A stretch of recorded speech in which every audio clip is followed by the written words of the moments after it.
다 같이 자리에서 일어나셔서 묵상기도 드리시겠습니다.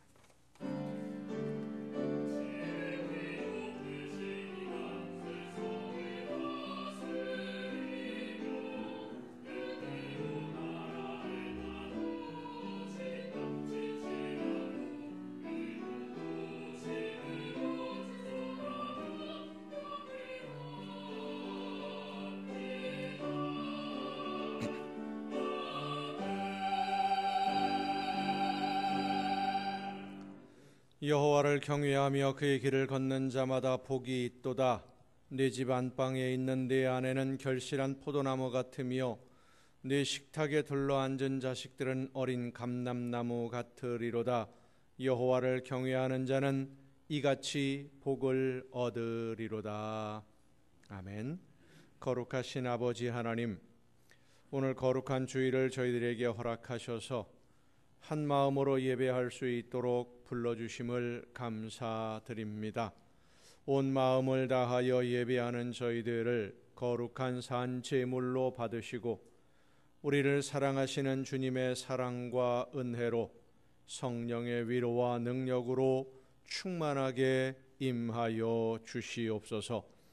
무거운 짐과 힘든 일로 지친 심령들을 위로하시며 새 힘을 허락하여 주옵시고 상처받고 고통받는 심령들을 치유하시며 새롭게 하셔서 기쁨으로 하나님의 영광을 찬양하며 크신 은혜와 사랑을 덧입는 예배가 되게 하여 주시옵소서. 예수 그리스도의 이름으로 기원하옵나이다. 아멘.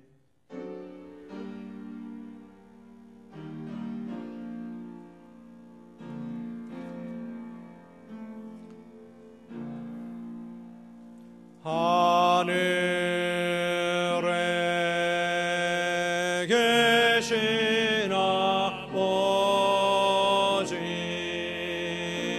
이름 거룩하사 주님 나라 임하시고 뜻이 이루어지다.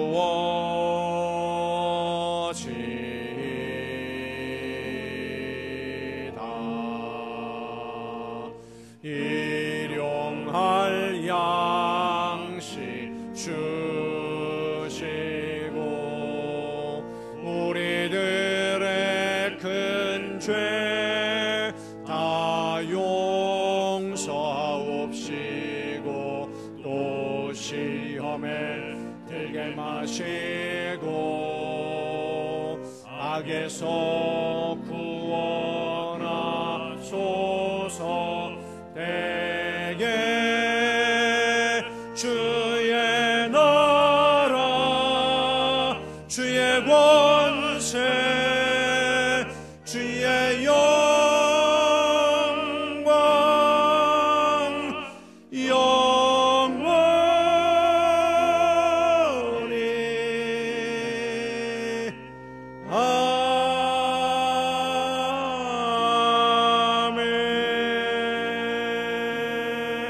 아멘.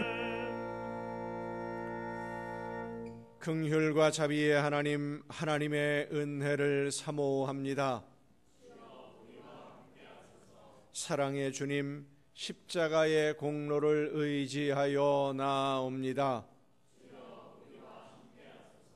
성령이시여 우리의 속마음을 감찰하시고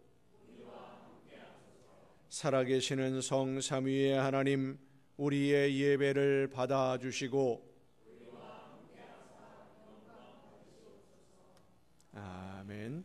자리에 앉으셔서 찬송가 42장 찬송을 함께 부르시겠습니다.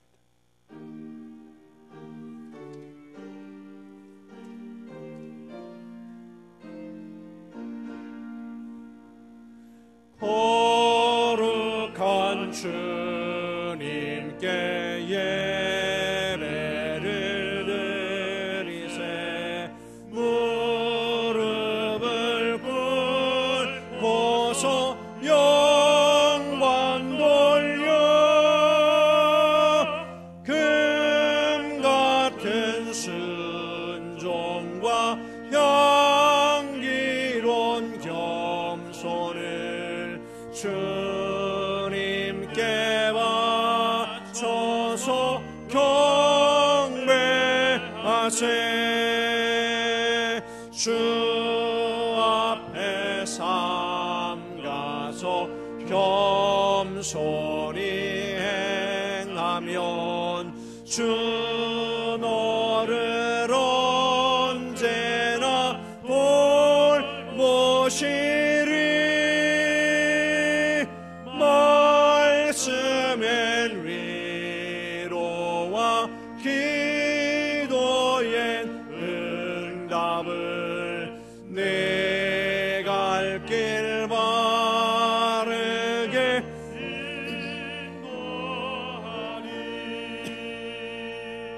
주 앞에 설 때에 두려워 말아라.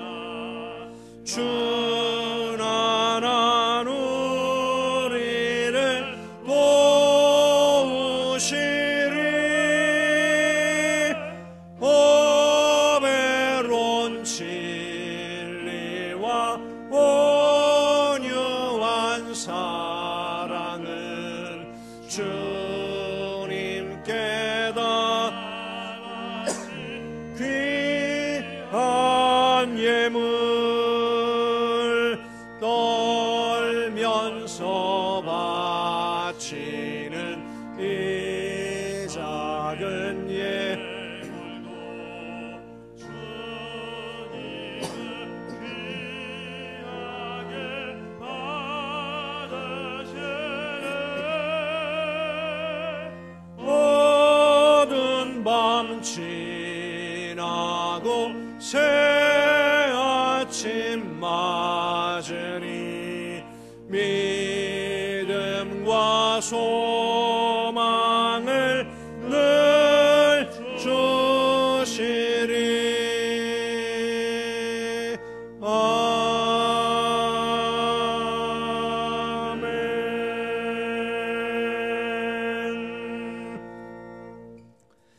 여호와여, 내가 주께 피하오니 나를 영원히 부끄럽게 하지 마시고 주의 공의로 나를 건지소서.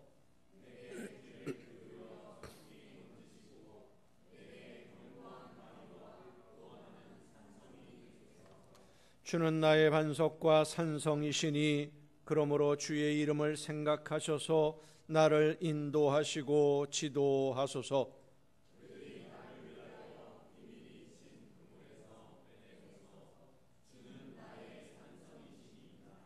내가 나의 영을 주의 손에 부탁하나이다.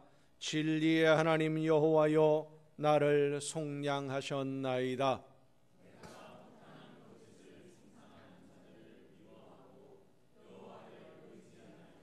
내가 주의 인자하심을 기뻐하며 즐거워할 것은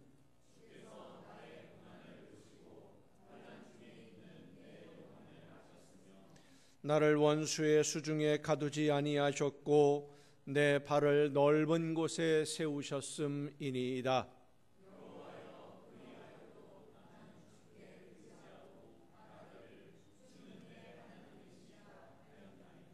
나의 앞날이 주의 손에 있사오니 내 원수들과 나를 핍박하는 자들의 손에서 나를 건져 주소서.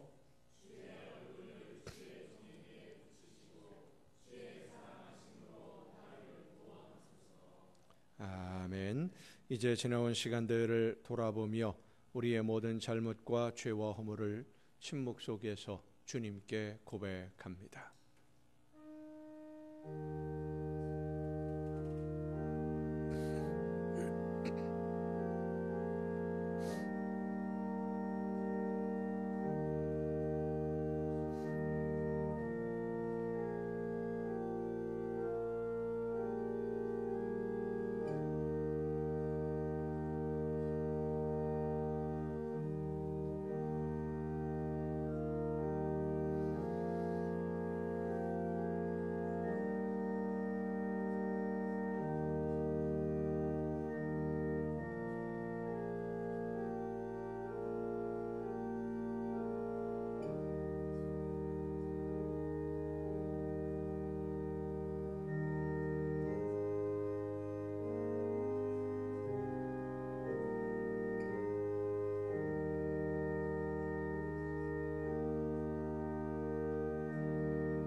모든 사람이 죄를 범하였음에 하나님의 영광에 이르지 못하더니 그리스도 예수 안에 있는 성령으로 말미암아 하나님의 은혜로 값없이 의롭다 하심을 얻은 자 되었느니라. 아멘. 이 말씀은 우리를 사랑하셔서 우리의 모든 죄를 용서하시는 하나님의 말씀입니다. 다 함께 사도신경으로 우리의 신앙을 고백합니다. 나는 전능하신 아버지 하나님, 천지의 창조주를 믿습니다. 나는 그의 유일하신 아들 우리 주 예수 그리스도를 믿습니다. 그는 성령으로 잉태되어 동정녀 마리아에게서 나시고 본디오 빌라도에게 고난을 받아 십자가에 못 박혀 죽으시고 장사된 지 사흘 만에 죽은 자 가운데서 다시 살아나셨으며 하늘에 오르시어 전능하신 아버지 하나님 우편에 앉아 계시다가 거기로부터 살아있는 자와 죽은 자를 심판하러 오십니다. 나는 성령을 믿으며 거룩한 공교회와 성도의 교제와 죄를 용서받는 것과 몸의 부활과 영생을 믿습니다. 아멘. 다 함께 찬송가 579장 찬송을 함께 부르시겠습니다.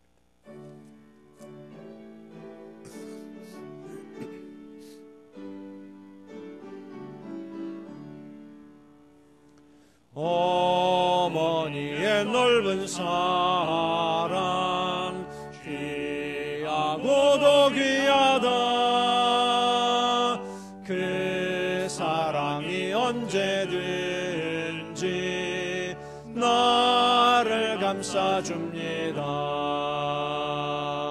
내가 올 때 어머니는 주께 기도드리고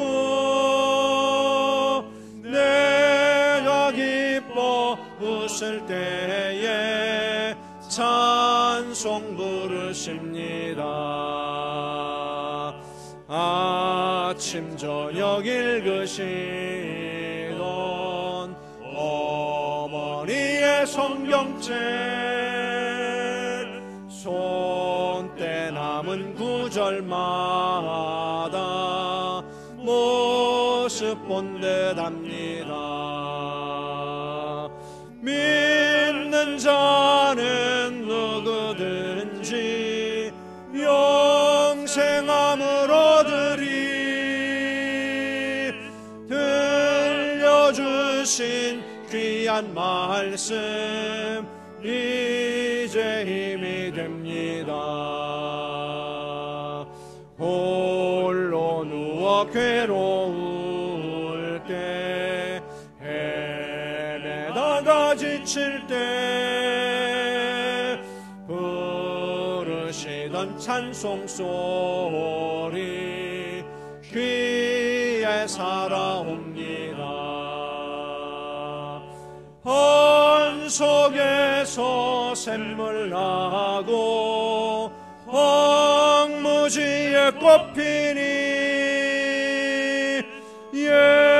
예수님과 동행하면 두려울 것 없어라. 온유하고 겸손하며 올바르고 굳세게 어머니의 뜻받들어 보람있게 살리라. 풍파많은 세상에서 선한 싸움 싸우다 생명신에 흐르는 곳 길이 함께 살리라.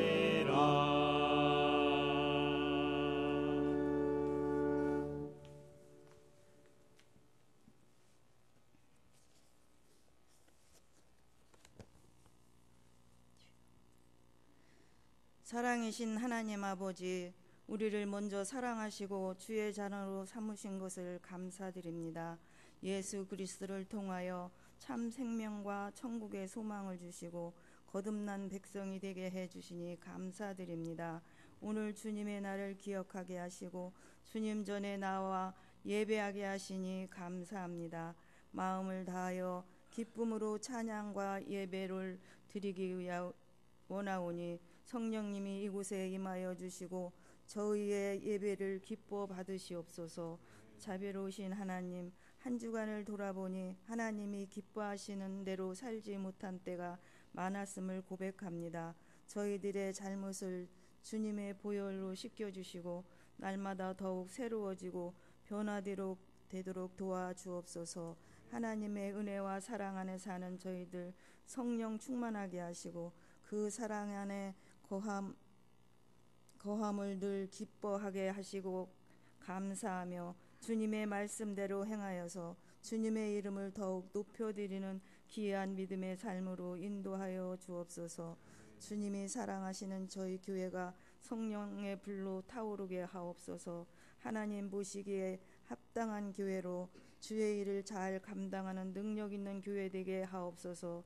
모든 성도가 하나님 뜻을 깨달아 알게 하시고 서로 사랑으로 섬기고 기도하며 전도하는 일에 열심히 있는 깨어있는 교회 되게 하옵소서. 저희 교회를 통해 하나님 뜻을 이루시고 영광 받으시옵소서. 목사님을 늘 성령과 말씀으로 충만하게 하옵소서. 맡기신 교회와 성도들을 주님 앞으로 인도하시는데 피곤치 않도록 영과 육을 강건케 하옵소서. 갑절의 영역과 지혜를 더하셔서 사역의 길이 힘있고 능력있게 하시고 많은 아름다운 열매만 있게 하옵소서. 5월은 가정의 달입니다. 가정마다 하나님께서 주인이 되셔서 늘 함께 하시고 주님 안에 화목하고 행복한 가정으로 주님을 섬기는 믿음의 가정들이 되게 하여 주옵소서. 부모가 주님 사랑으로 자녀를 끌어안고 보듬으며 자녀들은 부모를 공경하며 형제간에 우애하며 자자손손 예수 믿는 가정으로 삼아 주옵소서. 혼란스러운 이 나라의 정치가 안정되기를 원하오니 의정자들이 나라와 국민을 사랑하는 마음으로 서로 하나 되게 하시고 맡긴 나라와 국민을 바른 길로 인도하게 하옵소서. 어려운 경제가 회복되고 사회가 안정되게 하옵소서. 하나 되지 못한 남과 북이 속히 하나 되어 같이 하나님을 섬기며 하나님을 영화롭게 하는 나라가 되게 하옵소서. 이 나라에 세우신 교회들 위해 성령으로 뜨겁게 임하여 주셔서 한 마음으로 사명을 감당하기 위해 열심을 다하는 교회들 되게 하옵소서. 말씀 전하시는 목사님께 하나님의 전신갑주를 입혀주시고 능력 있는 하나님의 말씀이 선포되어지게 하옵소서. 말씀 듣는 저희 모두의 마음이 활짝 열리게 하시며 말씀을 더 깊이 깨달을 수 있는 은혜의 시간이 되게 하시고 새 힘으로 더 담대함으로 세상을 이길 수 있는 능력 있는 삶으로 인도하옵소서. 찬양으로 하나님께 영광 돌리며 교회와 예배를 위해 수고하는 이들을 기억하시고 주님께 찬양하며 봉사하고 섬김을 기뻐 받으시고 은혜와 복을 내려 주옵소서. 주님만이 홀로 영광 받으실 것을 믿사옵고 예수 그리스도의 이름으로 기도드립니다. 아멘.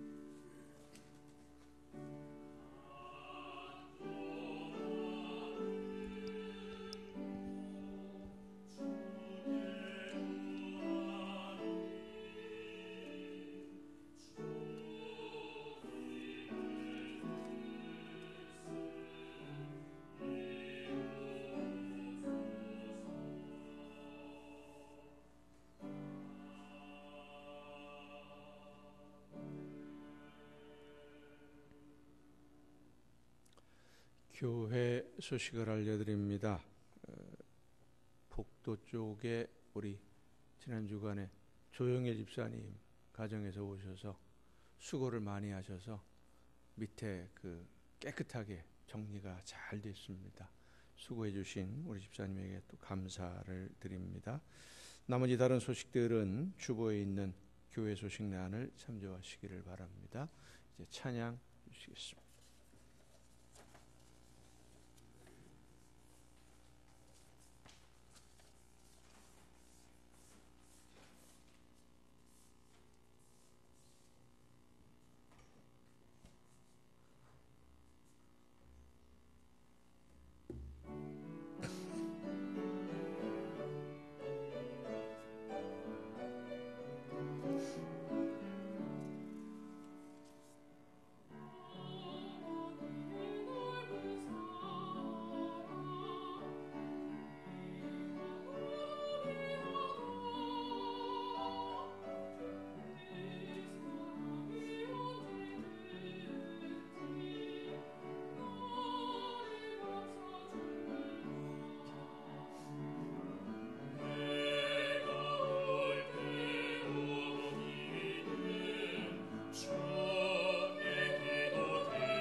감사합니다.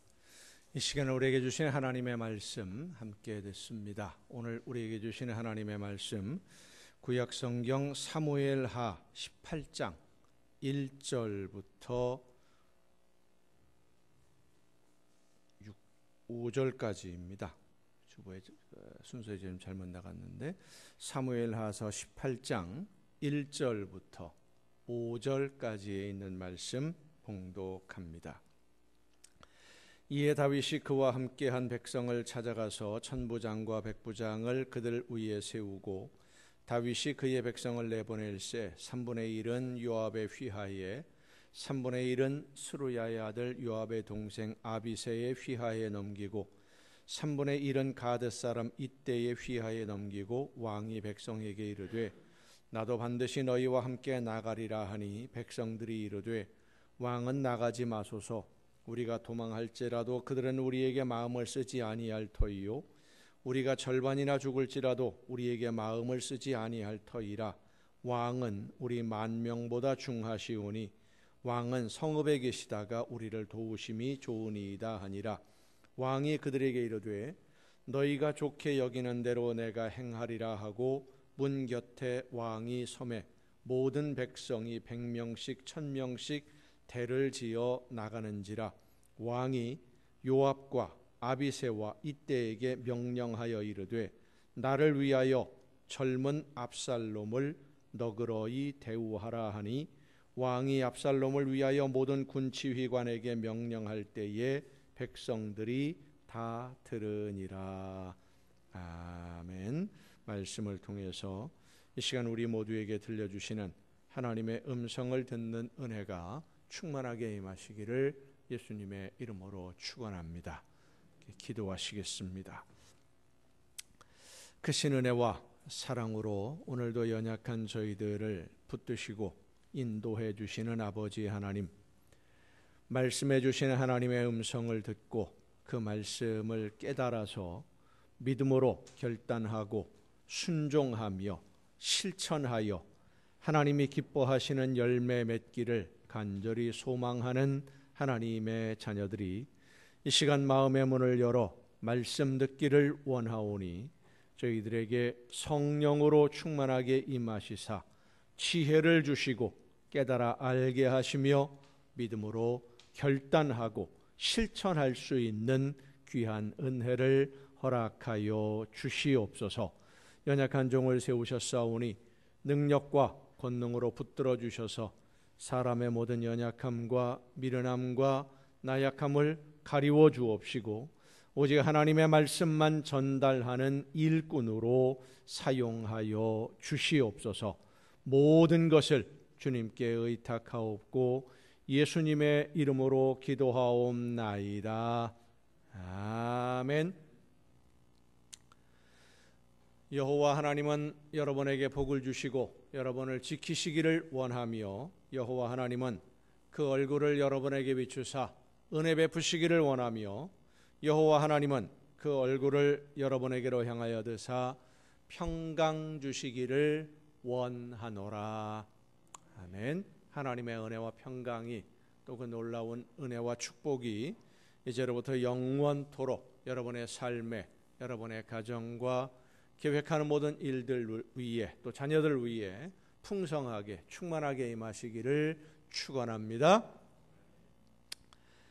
지난 2019년 연초에 2월 달이죠. 인도에서 세계 토픽감이 될 수 있는 이상한 소송이 하나가 시작이 되었습니다. 라파엘 사무엘이라고 하는 27살 된 남성이 소송을 제기를 했는데 법원에 부모를 상대로 소송을 냈습니다. 무슨 소송을 냈느냐? 자기가 평생을 살아가는데 필요한 생활비를 부모가 다 대줘야 된다라는 소송을 냈어요. 이 청년이 부모를 상대로 평생의 생활비를 지급해달라고 소송을 한 이유가 뭐냐? 자기 동의 없이 세상에 태어나게 만들었기 때문에 부모가 자기한테 동의를 받지 않고 나를 세상에 태어나게 만들었으니까 내가 이 세상에 지금 태어나서 고통받고 사는 것은 전적으로 부모의 책임이다. 그러니까 평생의 생활비를 내라는 거예요. 이 청년이 법원에 제출한 소송 이유에 대해서 소송 이유서를 쓰면서 그런 내용을 썼습니다. 아직 태어나지 않은 태아에게 동의를 구하는 것은 불가능하고 잉태도 안 된 아이에게 동의를 구한다는 것은 불가능하겠지만 나는 나를 낳아달라고 부탁하지 않았기 때문에 이 세상에 태어난 것이 내 결정에 의한 것이 아니고 전적으로 부모의 결정이었으니까 나에게 필요한 모든 것을 제공할 의무가 있다라고 주장을 하면서 소송을 냈어요. 이 청년이 이런 생각을 하기 시작한 것은 초등학교 시절에 하루는 학교가 무지하게 가기 싫었답니다. 진짜 가기 싫었는데 부모님이 학교에 가라고 강요를 했고, 왜 나를 낳아서 학교에 가야 하게 만들었느냐라고 부모님한테 물어봤는데 아무런 답도 안 하더랍니다. 그때부터 왜 나를 이 세상에 태어나게 만들었을까? 내 동의도 없이, 나와 상관도 없이 이 생각을 가지고 고민을 하다가 소송을 낸 거예요. 이 청년의 부모가 변호사입니다. 부부가 다, 엄마 아빠가 다 변호사예요. 이 두 분이 자녀가 이 세상에 태어나기 전에 어떤 방식으로 동의를 받아야 하는지를 합리적으로 설명할 수 있으면, 그러니까 동의를 받는 방법을, 자녀들이 태어나기 전에 동의받는 방법을 설명하면 책임을 지겠지만 태어나지 않은 아이에게 동의받을 수 있는 합리적인 방법에 대해서 설명을 못한다면 이 소송은 기각되어야 한다라고 답변서를 냈어요. 근데 막상 이제 이 소송이 시작이 되니까 아들 편에서 변호해줄 변호사가 아무도 없는 거예요. 이길 수 있는 승산이 없다고 생각을 했겠죠. 아들 편에서 소송을 대리할 변호사를 구하지 못해서 어려움을 겪고 있다라고 하는 게 뉴스에 실렸었는데, 여러분은 이런 사람에 대해서 어떻게 생각하십니까? 그럴 수도 있겠다 싶으십니까? 그럴 수는 없지라고 생각하십니까? 오늘은 어버이 주일입니다. 어버이날 혹은 어버이 주일은 우리나라에서 처음 시작된 것은 아닙니다. 영국 그리고 그리스 지방에서 초대교회 때에 한 풍습이 있었는데, 사순절이 시작되고 네 번째 주일, 그러니까 사순절 기간에 들어있는 날이죠. 부활주일 되기 한 3주 전쯤인데 네 번째 주일을 어버이의 영혼에 감사하는 주일로 지키는 그런 전통이 있었어요. 그러니까 유럽에 있는 사람들은 주일을 기념하는 주일들이 상당히 많아요. 11월 마지막 주일이 돌아가신 분들의 영혼을 기억하는 주일입니다. 그게 뭐냐면 같이 신앙생활을 하시다가 먼저 가신 분들을 기억하는 주일, 뭐 이런 식으로 기념일을 정해서 지키고 있었는데, 사순절이 시작된 네 번째 주일을 어버이의 영혼에 감사하는 주일로 지킵니다. 그래서 평소에는 교회에 출석하지 않던 사람들, 마을 사람들 전체가 같이 예배에 참석해서 그 어버이의 영혼을 기억하고 감사하는 그런 주일로 지키곤 했었는데, 1908년에 안나 자비스라고 하는 미국 여성이 미국의 남북전쟁 중에 간호사로 활동하면서 평화운동에 앞장섰던 자신의 어머니를 기억하고 기념하는 의미로, 좀 어머니의 사랑과 하셨던 일을 기억했으면 좋겠다라고 하는 의미로 그 어머니가 가장 좋아하던 꽃인 흰색 카네이션을 자기가 출석하는 교회 성도들에게 나누어 주기 시작하면서 이 어버이날에 대한, 어머니의 날에 대한 운동이 시작이 됩니다. 그 이후로 안나 자비스라는 여성이 중심이 되어서 어머니를 기념하는 날을 만들자, 세상의 모든 어머니는 위대하다, 기념하는 날을 만들자 하는 운동이 시작되었고, 1914년에 미국의 28대 대통령인 토마스 우드로 윌슨이 5월 두 번째 주일을 어머니의 날로 결정을 합니다. 그래서 지금도 미국에 있는 교회들은 5월 두 번째 주일날, 오늘이죠. 오늘이 아닙니다. 미국은 내일입니다. 아직 하루가 주일이 안 됐으니까, 우리보다 17시간이 느리니까 이제 5월 두 번째 주일에 예배에 참석하면서 부모님이 생전에 계신 분들은 빨간 카네이션을 달고 부모님이 세상에 안 계신 분들은 흰색 카네이션을 달고 예배에 참석하는 전통이 있습니다.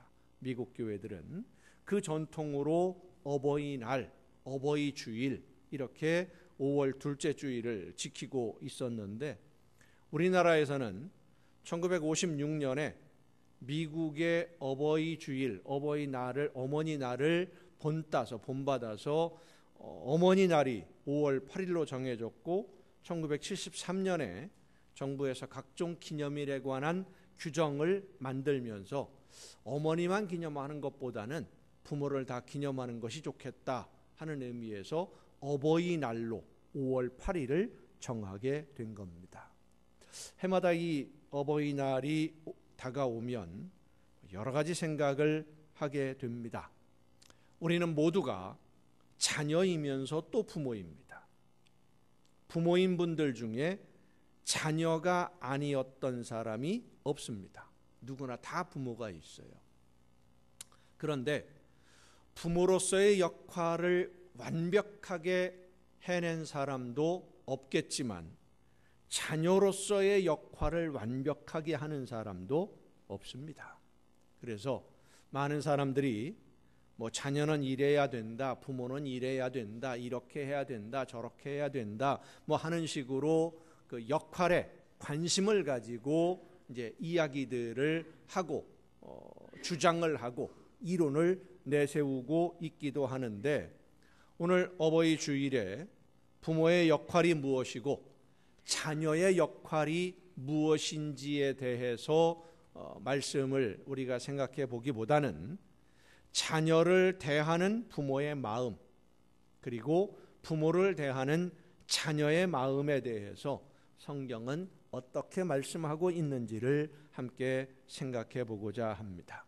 오늘 본문 말씀은 다윗의 셋째 아들인 압살롬이 반란을 일으켰을 때 반란군을 진압하러 가는 부하 장수들에게 당부하는 다윗의 모습을 보여주고 있는 내용입니다. 이 압살롬은 맏형인 다윗의 큰아들 암논을 암살하고 아버지인 다윗을 상대로 반란을 일으킨 아들입니다. 압살롬이 군대를 이끌고 예루살렘으로 온다라는 소식을 듣고 다윗은 예루살렘을 버리고 요단강을 건너서 마하나임이라는 곳으로 도망을 갑니다. 압살롬이 추격해 오는 것이 두려워서 밤새도록 요단강을 건너서 마하나임에 도착한 다윗이 자기를 따라온 사람들로 군대를 새로 조직합니다. 그렇게 새로 조직한 군대가 반란군을 진압하러 압살롬의 군대와 싸우러 출정을 하는데 다윗이 부하 장수들에게 부탁하는 내용이 오늘 본문 말씀, 우리가 읽은 본문 말씀이에요. 뭐라고 말합니까? 나를 위하여 젊은 압살롬을 너그러이 대우하라. 너그러이라는 말은 점잖게, 부드럽게 그런 뜻입니다. 상대방은 칼 들고 창 들고 나를 죽이겠다고 덤비는데 부드럽게 대하면 어떻게 하라는 거예요? 어떻게 해야 됩니까? 점잖게 대해 주려면 나를 죽이겠다고 칼 들고 덤비는 사람을 점잖게 대하려면 어떻게 해야 되는 거예요? 죽느냐 죽이느냐의 싸움을 하러 가는데 너그러이 대우하라고 합니다. 어린아이처럼 상대방이 힘이 없거나 너무 약하다면 칼들 힘도 없다라고 한다면 너그럽게 대할 수도 있겠지만 압살롬은 다윗의 군대보다 더 많은 군사를 거느리고 반란을 일으킨 사람입니다. 혈기왕성한 젊은이입니다. 싸움에서 패배하면 다윗은 물론이고 다윗을 따르던 모든 부하 장수들 다 목숨을 잃어요. 그런데 너그러이 대해달라고 부탁을 합니다. 반란을 일으킨 아들, 아버지를 죽이겠다고 군대를 이끌고 쫓아온 아들을 상대로 싸우러 나가는 사람들에게 너그러이 대해달라고 부탁하는 다윗.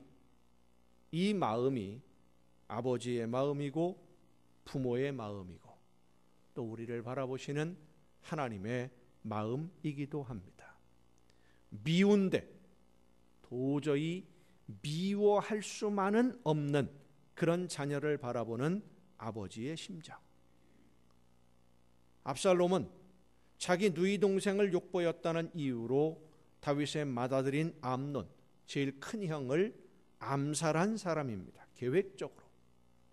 암논을 암살하고 나서 외갓집으로 도망가서 3년이 지났을 때 다윗의 마음이 압살롬을 용서하고 있다라는 것을 알게 된 군대 장관 요압이 나서서 압살롬을 데리고 오자라고 이야기를 했고, 다윗이 허락하니까 예루살렘으로 돌아온 이 압살롬, 2년이 지나서 다윗과 화해를 하고 다윗이 용서를 합니다. 형을 암살한 압살롬에게 아무런 책임을 묻지 않고 다윗이 그냥 용서를 했어요. 아마도 다윗의 마음에는 부모로서 네가 그럴 수밖에 없었구나 하는 그런 마음, 압살롬의 마음을 이해하려는 마음이 있었을 것입니다. 그런데 이 아들인 압살롬의 마음에는 아버지 다윗의 마음을 이해하려는 그런 생각이 없었습니다. 그래서 4년이 지났을 때 준비하고 반란을 일으킵니다. 다윗에게 있어서 압살롬은 아들이지만 아버지의 마음을 참 많이 아프게 하고 힘들게 했던 아들입니다. 자, 다윗의 입장에서 보면 큰아들이 비명 행사를 합니다. 물론 암논에게 큰 잘못이 있었습니다.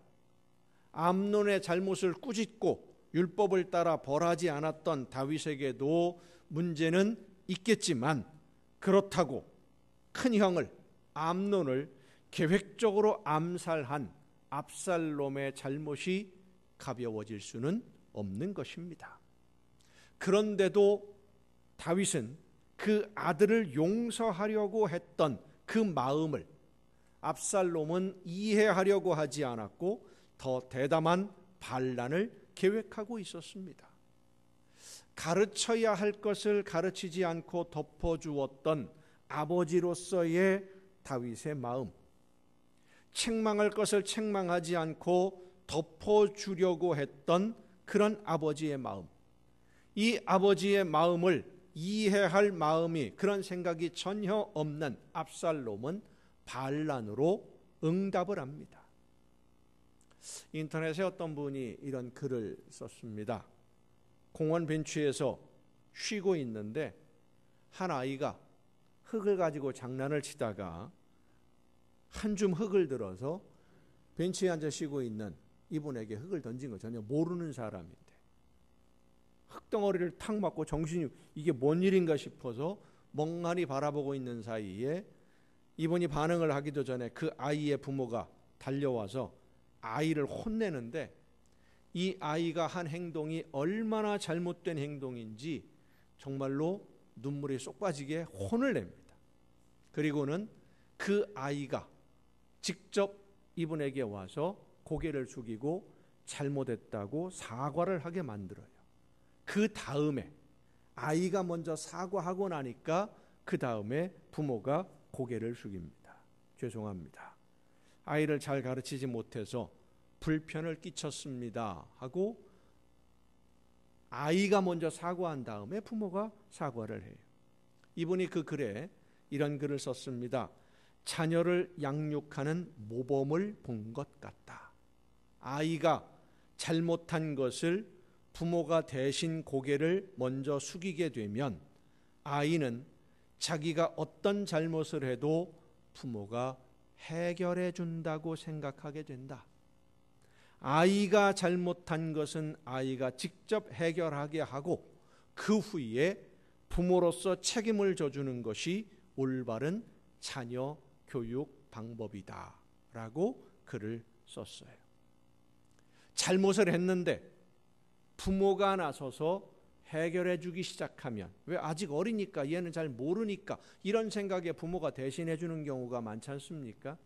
그렇게 해결해 주기 시작하면 그것이 아이를 더 망가지게 만드는 원인이 되고 아이의 미래를 망치게 된다라는 것이죠.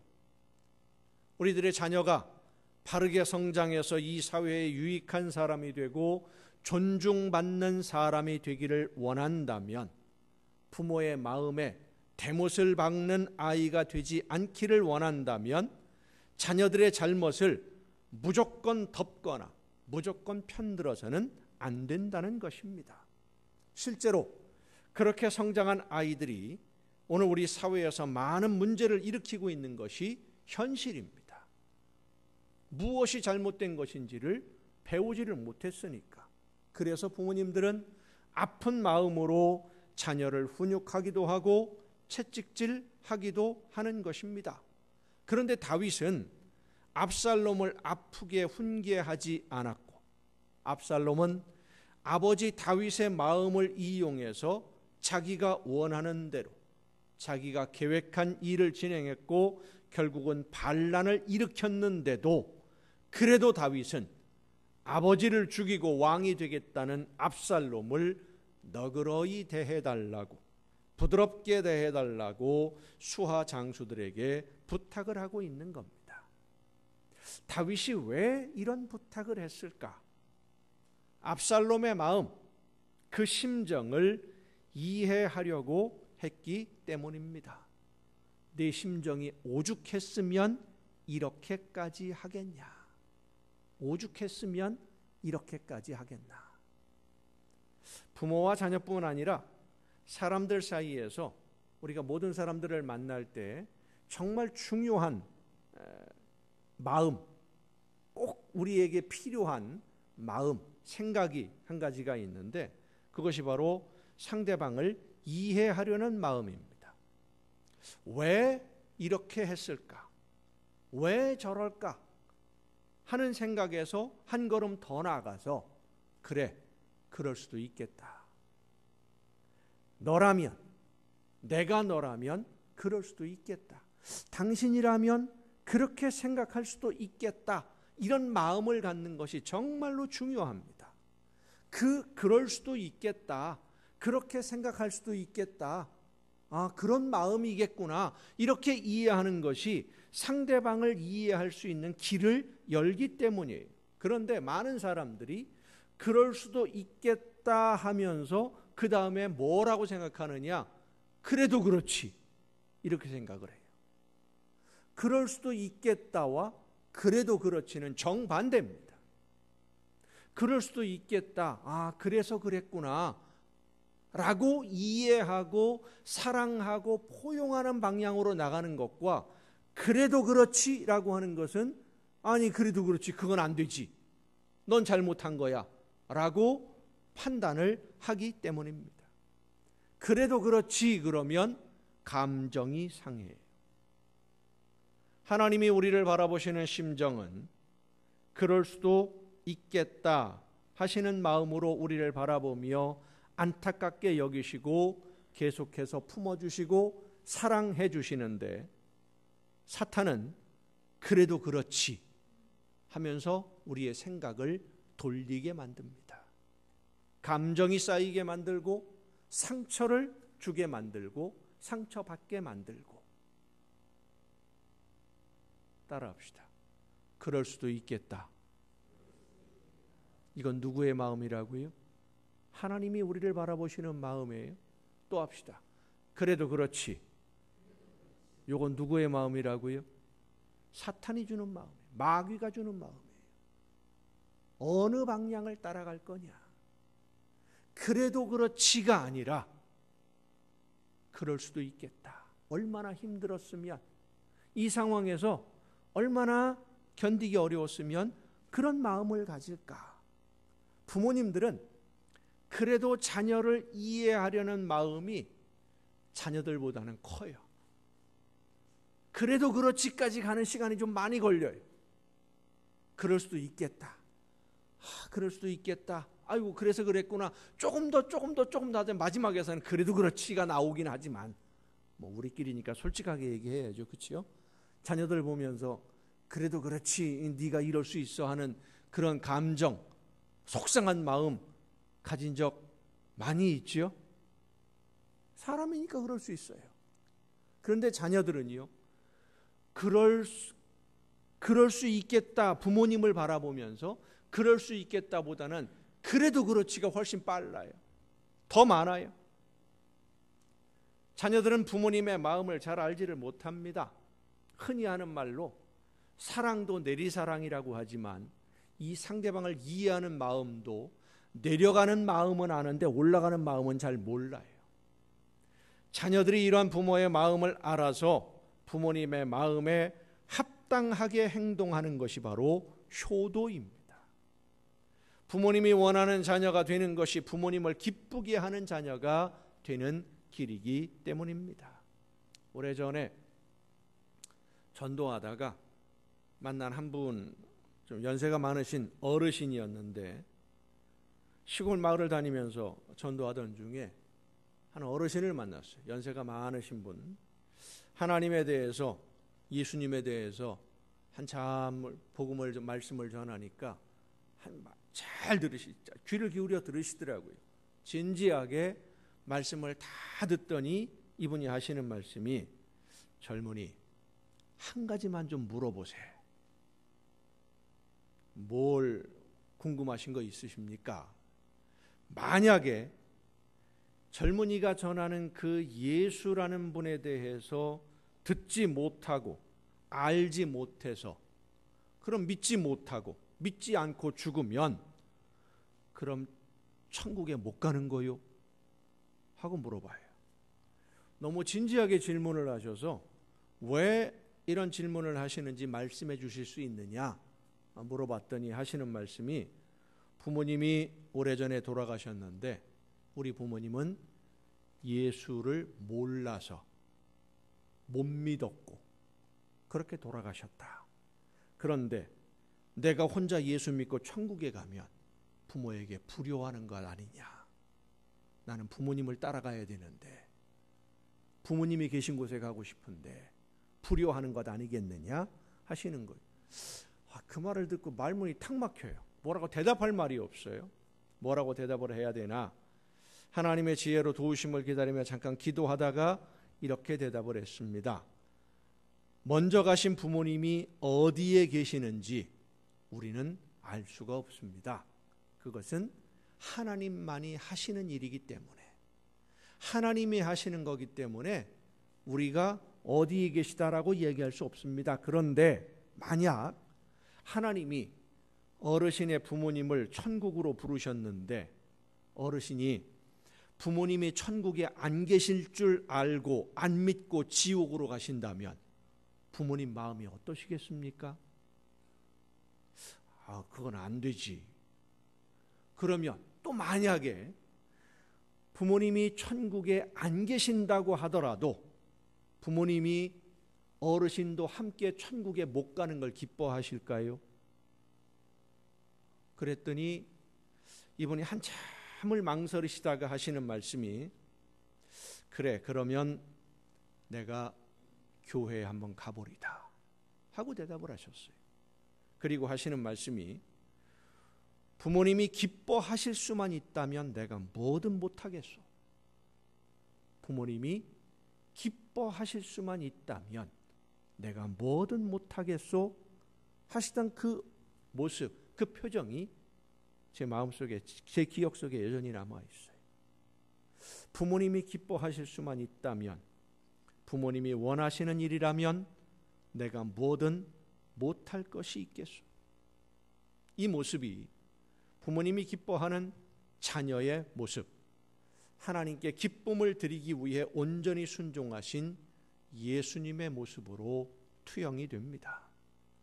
자녀를 사랑하는 부모의 마음이나 부모의 뜻을 알고 따르는 자녀의 마음, 서로가 서로를 이해하고 서로가 서로를 바라보는 그 마음이 하나님이 기뻐하시는 아름다운 열매인 줄로 믿습니다. 성도 여러분, 부모와 자녀의 아름다운 관계는 서로의 마음을 아는 것에서 시작이 됩니다. 다윗은 압살롬을 이해하려고 했지만 압살롬은 다윗을 알려고 하지 않았습니다. 그 마음을 이해하려고 하지 않았어요. 다윗은 압살롬을 사랑했지만 압살롬은 다윗을 미워했습니다. 물론 그 과정에는 여러 가지 사건들이 겹치고 겹쳐서 감정이 상하고 원망이 쌓였기 때문이겠지만, 그래도 다윗은 압살롬을 이해하려고 했고 끝까지 사랑하려고 했습니다. 그러나 압살롬은 다윗을 이해할 마음이 없었고 모든 일을 자기를 중심으로 해석하고 해결하려고 했기 때문에 결국 반란을 일으키고 비참한 최후를 맞이하게 되고 말았던 것입니다. 이 다윗과 압살롬 사이에 벌어진 일들이 성경에 기록된 것은 이 모습이 부모와 자녀들의 일반적인 모습이기도 하고 하나님과 사람들의 모습과도 비슷하기 때문입니다. 다윗이 자신을 죽이려고 반란을 일으킨 압살롬을 대하는 그 마음, 압살롬을 향한 사랑, 어떻게 보면 바보 같아 보입니다. 그렇습니다. 바보 같은 사랑입니다. 부모가 자녀를 사랑하는 그 사랑은 바보 같은 사랑이에요. 그러나 이러한 사랑을 바보처럼 보는 것은 자녀들의 눈으로 보는 것이고 사람의 기준입니다. 사람의 기준으로 보면 바보 같아 보이지만 하나님의 기준으로 보면 다윗이 압살롬을 향한 그 사랑이 바로 하나님의 사랑입니다. 하나님이 만드신 아름다운 세상을 다 망가뜨리고도 자기가 무엇을 잘못했는지 알지 못하고 오히려 하나님께 반기를 드는 사람들, 하나님을 원망하고 불평하는 사람들, 하나님을 대적하면서 이용만 하려는 사람들, 하나님은 그 속셈을 다 아시면서도 그래도 여전히 사랑하시고 또 사랑하시고 더 사랑하십니다. 다윗의 압살롬을 향한 마음을 굳이 표현한다면 아마도 이렇게 표현할 수 있을 것 같습니다. 내가 너를 더 사랑했더라면 이렇게까지 되지는 않았을 텐데, 내가 너를 더 끌어안았더라면 이렇게 되지 않았을 텐데. 부모님들이 보통 자녀들을 그렇게 생각하지요.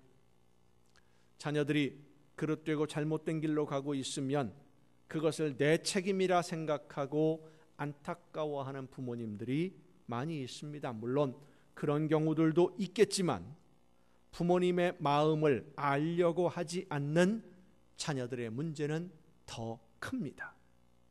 사람들은 부모로서 자녀를 바르게 양육하려고 하는 마음은 있지만 어떻게 하는 것이 자녀에게 유익한 길인지를 알지 못해서 자녀를 위해 해야 할 일을 다 하지 못하는 경우도 많이 있습니다. 그래서 자녀를 양육하다가 보면 전에 부모님이 나를 바라보는 마음이 이랬겠구나 하는 생각을 할 때가 참 많습니다. 그러면서도 아직도 부모님의 마음을 다 알지를 못합니다. 부모님의 마음도 알아야 되고 우리는 하나님의 마음도 알아야 됩니다. 부모님의 마음은 자녀를 사랑하는 마음이지만 하나님의 마음은 사랑하는 것 그 이상의 마음이기 때문입니다. 부모님들은 자녀를 사랑하지만 해줄 수 있는 것이 그리 많지 않아서 늘 미안한 마음을 가지고 있어요. 다윗이 압살롬을 대하는 마음도 비슷한 마음이에요.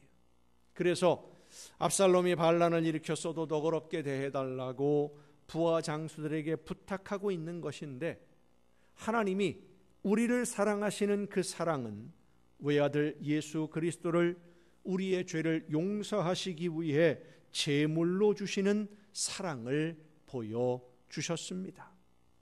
오늘 이 어버이 주일에 우리 모두의 부모님의 마음을 다시 한번 헤아려보고 그리고 이해해보고, 그래서 내가 부모님을 기쁘게 해드릴 수 있는 일이 무엇인지를 더 깊이 생각하고 부모님께 기쁨을 드리고 즐거움을 드리는 여러분 모두가 될 수 있기를 간절히 바랍니다. 그리고 무엇보다 나를 바라보시는 하나님의 마음을 생각하면서 하나님께 기쁨을 드릴 수 있는 일이 무엇인지를 깨닫고 하나님께 기쁨을 드리기 위해 날마다 최선을 다해 말씀을 듣고 순종하는 하나님의 자녀가 될 수 있기를 예수님의 이름으로 축원합니다. 기도하시겠습니다. 오늘도 크신 사랑과 은혜로 연약한 저희들을 돌보시며 인도해 주시는 아버지 하나님, 놀라우신 은혜와 사랑으로 하나님의 그 사랑을 깨닫지 못하고 여전히 세상을 바라보고 있는 저희들을 끝없이 안아주시고 품어주시며 다시금 저희들을 또한 불러주심을 진심으로 감사드립니다. 하나님의 그 크신 사랑과 은혜에 진심으로 감사하면서 또한 우리를 사랑하시는 부모님의 사랑에 감사하면서 부모님의 마음을 이해하고 마음을 열어 사랑하며 아름다운 열매로 하나님께 기쁨을 드리는 우리 모두가 되게 하여 주시옵소서. 이 모든 말씀을 예수님의 이름으로 기도하옵나이다. 아멘. 이 시간 우리에게 주신 말씀을 생각하면서 함께 찬양하시겠습니다. 우리를 향하신 하나님의 사랑, 우리를 향한 또 부모님의 사랑, 그 사랑을 이해하고 마음을 열어서 진심으로 부모님을 사랑하며 또한 하나님을 사랑함으로써 하나님이 기뻐하시는 뜻을 이루어가는 우리 모두가 될 수 있기를 소원하며 결단하며 함께 찬양하시겠습니다.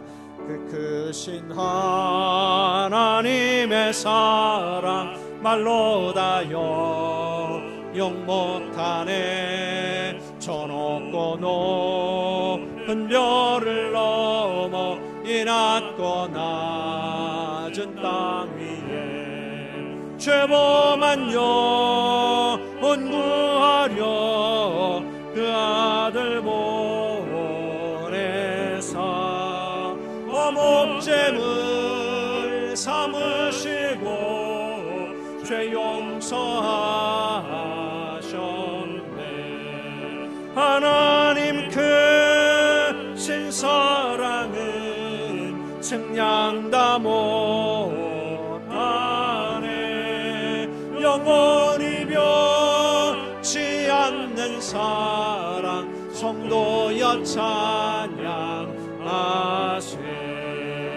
괴로운 시절 지나가고 땅 위에 영화쇠할 때 주 믿지 않던 영혼들은 큰 소리 외쳐오라.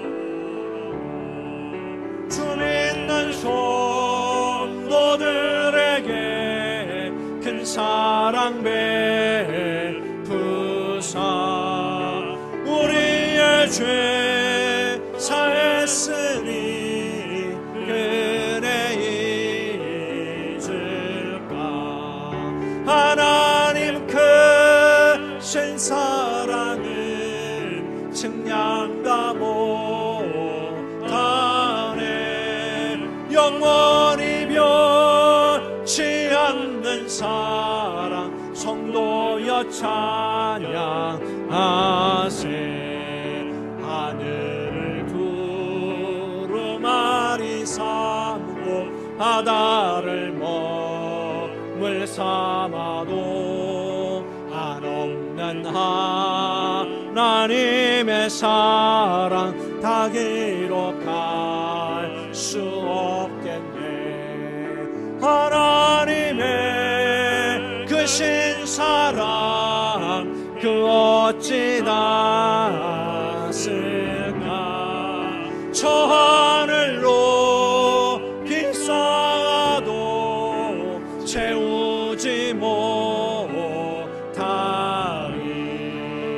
하나님 크신 사랑은 측량다 못하네.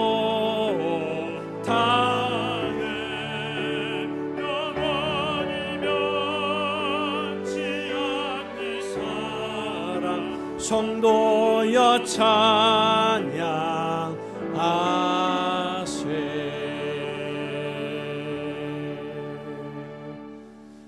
연약한 저희들을 끝없이 한없이 사랑하시는 아버지 하나님, 그 넓으신 사랑으로 저희들을 오늘도 품어주시고 말씀에 온전히 순종하지 못하는 저희들을 더 사랑해 주시며 인도해 주심을 감사드립니다.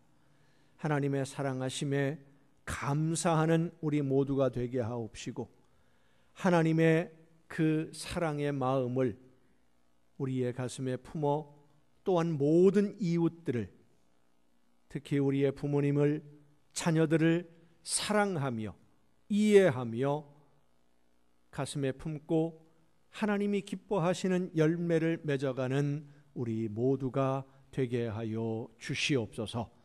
진심으로 사랑하며 이해하며 위함으로 하나님이 기뻐하시는 아름다운 천국이 우리의 가정에서 이루어지게 하여 주시옵소서. 끝없는 사랑으로 저희들을 오늘도 인도해 주시는 하나님의 그 크신 은혜와 사랑에 감사하며 이 시간 아버지 앞에 귀한 예물을 드립니다. 드리는 모든 손길들 주님 기억하시고 받으셔서 저들에게 많은 것으로 채워주시며 갚아주시되 이 세상을 살아가는 동안 모든 좋은 것에 부족함이 없는 풍성한 복을 누리게 하여 주시옵소서. 하나님의 것을 구별하여 드리는 귀한 손길들을 기억하시사 저들이 이 세상을 살아가며 이 물질을 얻기 위해 수고하며 애쓰는 그 모든 삶에 그 흘린 땀과 그 피를 기억해 주셔서 더 많은 것으로 채워주옵시고 좋은 것으로만 필요한 모든 것에 풍성한 복을 누리게 하여 주시옵소서. 감사의 예물을 드리는 사랑하는 손길들을 기억하시사 더 많은 감사가 넘치는 복된 가정들 되게 하옵시고 소원을 담아 드려지는 귀한 예물들, 주의 성전을 위하여 드려지는 귀한 예물들을 주님 기억하시사 저들이 이 세상을 살아가며 주님과 동행하는 아름다운 천국의 행복을 누리는 복된 가정들 되게 하여 주시옵소서. 이 모든 물질들이 하나님이 기뻐하시는 뜻대로만 아름답게 쓰여지기를 간절히 바라옵고 이제는 우리를 구원하시는 예수 그리스도의 은혜와 하나님의 크신 사랑하심과 성령님의 감동하심과 교통하심이 이 자리에 함께한 우리 주님이 사랑하시는 모든 이들 위에 이제로부터 영원토록 함께 하시기를 간절히 축원하옵나이다. 아멘.